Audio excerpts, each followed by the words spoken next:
আচ্ছা, তোমরা কারা কারা বই পড়তে খুব ভালোবাসো?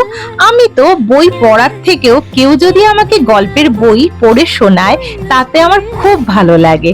তো এমনই একজন বই প্রেমী আমাকে বলল, দিদি তুমি তো অনেক কিছু হাতে তৈরি বানাও, তুমি আমাকে একটা বুকমার্ক বানিয়ে দাও তো। এই কথাটা শুনে মনে হলো, না ও যখন এতটাই বই পড়তে ভালোবাসে তো ওর জন্য না একটা বুকমার্ক না, ওর জন্য তিনটে বুকমার্ক বানিয়ে দেব, কিন্তু তিন ধরনের ডিজাইন দেব।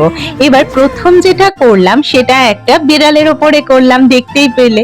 আর সেকেন্ডেরটা করলাম একটা স্ট্রবেরির ওপরে, বেশ অন্য ধরনের লাগছে।